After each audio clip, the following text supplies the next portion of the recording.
এই দায়িত্ব হচ্ছে রাষ্ট্রের।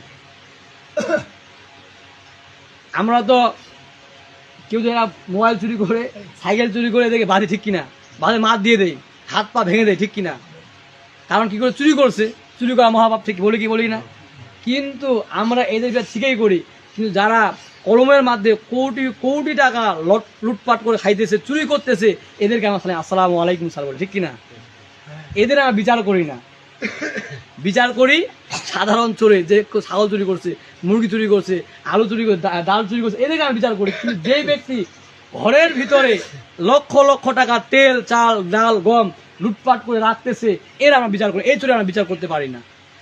সম্মানিত হাজিরিন, তো এই যে সমাজ, এই সমাজকে পরিবর্তন করতে গেলে অবশ্যই আপনাকে আমাকে এই কোরআনের পক্ষে থাকতে হবে, এই কোরআনের পক্ষে কাজ করতে হবে, ঠিক কিনা?